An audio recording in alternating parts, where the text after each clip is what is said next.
Hey, it's Leo. Welcome to my channel and my May episode of Shout Out Queer Book Recommendations. Before we get started, what are you reading that you're enjoying? Do you have any queer book recommendations for us? Please let us know in the comments below. I'd love to add to my TBR or to be read pile. Also, June, or Pride Month for many of us, is right around the corner. And so what are your reading plans for that? I will share some of my pile of possibilities at the end of this video. With each video, I lift up a different nonprofit that's doing good in the world. I do this to remind us all of the people who are still working to make the world a better place, despite what it feels like. This week has been really rough, and I know a lot of us are facing grief and repetitive trauma, and my thoughts are especially with those who were impacted by Texas and New York and California and the violent shootings these past few days. I'm going to be lifting up an organization that is working to get some ballot measures passed here in Oregon so that there can be some legal restrictions on AR-15s and bump stock rifles. I'd love to support the work that they're doing,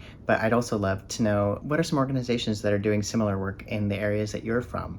Are there any that you can find or that you'd like to shout out in the comments? So the organization that I'd like to lift up is Lift Every Voice Oregon. Lift Every Voice Oregon is a statewide movement of interfaith leaders, people of faith, and people of just goodwill, promoting public health and safety through education, legislation, advocacy, and initiative petitions dealing with assault-style weapons, large-capacity magazines, and common-sense laws that will help end the epidemic of gun violence. So if you are in Oregon in the United States, they do have on their website an initiative that you can sign online to get a measure on the ballot, which is called the Reduction of Gun Violence Act. So on the website, you can find out more about this initiative petition, you can sign it, train to gather signatures, learn more about what they're doing, or make a donation. So I'll make a donation, and I encourage you to check them out. Like, share, follow, or donate as you are inspired. And again, what are some organizations doing similar work in the areas that you are from? Thank you. Also, sending lots of you love and solidarity as we are collectively grieving and angry and frustrated. Many of us may feel powerless. So I invite us all to find ways to take care of ourselves and one another, to never forget that we are not powerless, and to work together and hold one another close. So with that, let's move to the books, because books are a definite way that we can both support one another and find some self-care. This series of shouting out queer authors and literature is part of my contribution to Shout Out PDX. Shout Out is a volunteer-driven, non-monetized digital media outlet for the sharing of news, business, arts, politics, and entertainment, especially affecting the LGBTQ+ community in the Pacific Northwest in the United States. You can find other fabulous queer creators at facebook.com/shoutoutpdx. Speaking of shoutouts, I want to give a huge shout out to Scott and Nell at Gunpowder Fiction and Plot. They just did the Stand With Trans Kids book tag, and check out that fabulous thumbnail. Theirs is a great video, and I've added it to the playlist. If you haven't yet checked out some of those videos on the playlist, I encourage you to check them out. And if you'd like to do the tag, please consider yourself tagged. And if you are a trans kid who has stumbled across this video, please check out that playlist and know that it is a big love letter to you.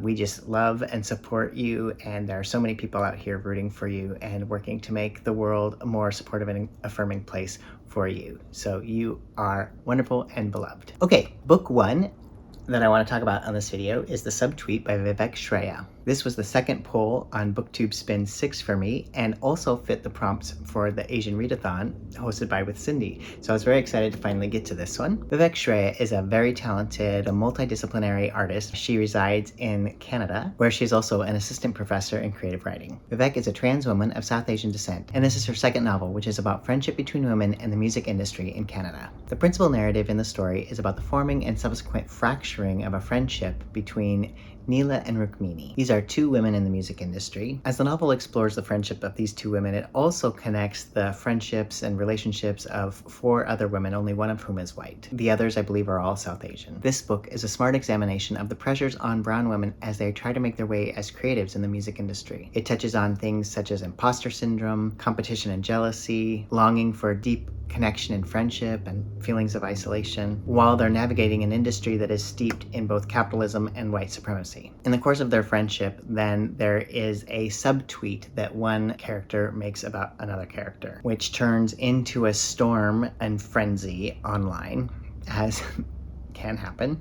It fractures the friendship, and then it causes this whole chain of events in terms of online controversy, calling out people, performative allyship, and so forth. And the book explores all of that, and how what you see online really misses the complexity of the relationship between the two people in real life and the actual events as they've unfolded. I'm tempted to say more about the tropes that are used, but I don't want to give away anything.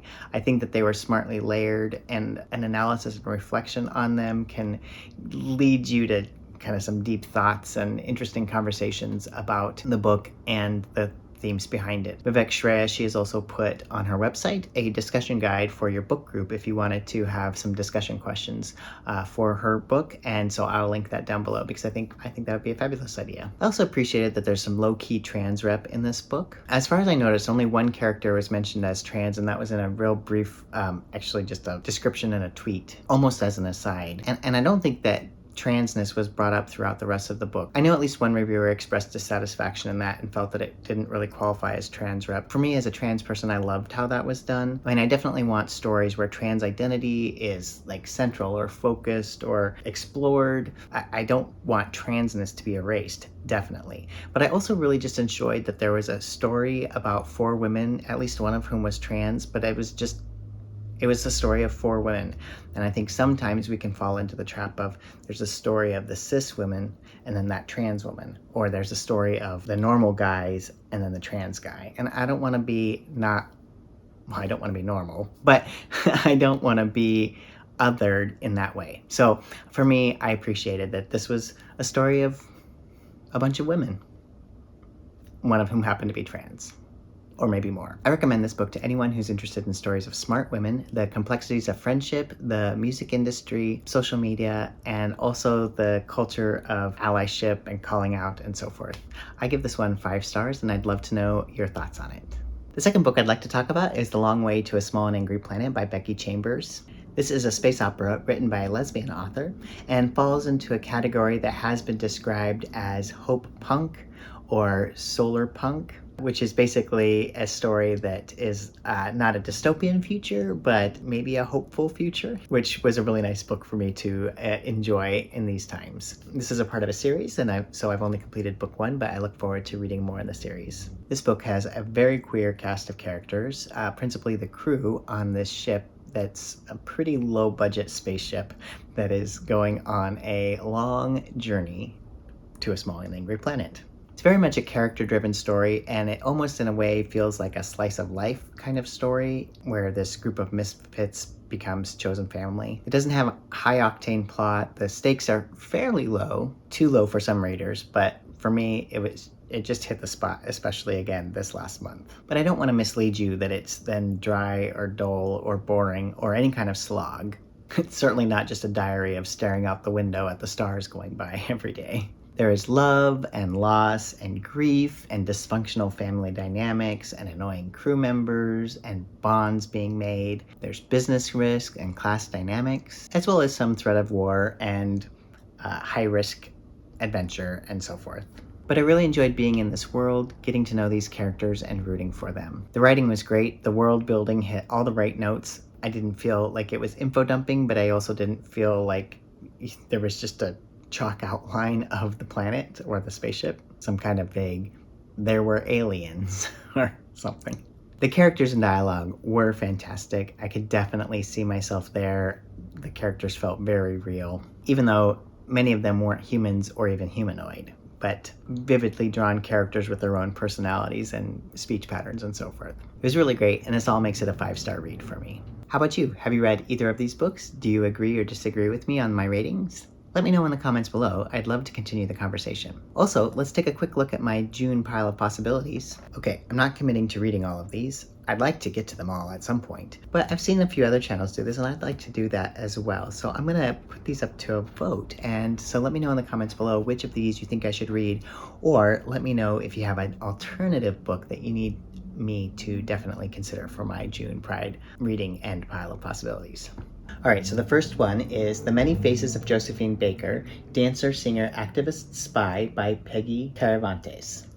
and this is part of the Women of Action series. Next we have Go Tell It on the Mountain by James Baldwin. Book 3 is a little tiny one, Beyond the Gender Binary by Alok Vaid-Menon. I think that's a great cover too. Book 4 is Vivek Shraya's latest book, People Change. Book 5 I've mentioned before, and that is Ciel by Sophie Labelle, who is also the designer of the shirt I'm wearing, which says trans kids are part of the team. Book 6 is Love After the End, an anthology of Two-Spirit and indigiqueer speculative fiction edited by Joshua Whitehead. That's also a really great cover. Book 7 is Zami, A New Spelling of My Name, Biomythology by Audre Lorde. Book 8 is Redefining Realness by Janet Mock. I can't believe I haven't read this yet. It's been on my TBR for a very long time. Book 9 is For the Love of April French by Penny Ames, which I keep trying to get to. This was recommended by both Kazanet Always Doing and Shedanet That's So Po. So I'm really looking forward to this one. And book 10, well, I'm going to have this on the sticky note because I'm going to the library tomorrow and I think it's available. I saw this one on Kathy Trithart's A to Z of Queer Lit, and I recommend you check out her channel. And the book is Upright Women Wanted by Sarah Gailey. And what really sold me was Kathy's quote, "This is a book about queer rebel librarians on horseback." So that definitely sounds intriguing and I'd like to check it out. I almost forgot that I also have in my pile of possibilities the book that was selected for the LGBTQ in Translation Readathon hosted by Jen the Librarian and Greg at Supposedly Fun. That is Not Before Sundown, a finished book by Johanna Sinisala that is translated by Herbert Lomas. And I love the description on this. Basically, a young gay studio photographer finds a troll. And it's a love story. So I don't know, Jen gives a better description of it and I'm excited to join this readathon. I haven't been a part of the LGBTQ in Translation readathon, but Pride Month seems like a perfectly good time to start. So let me know in the comments below which one you think I should make sure to get to in June, and I'll tally the votes and let you know. Thank you so much for watching. If you missed last month's Queer Shoutout book reviews, you could check it out here. And I'll be seeing you online, sending you wishes for love, hope, courage, and joy. Bye.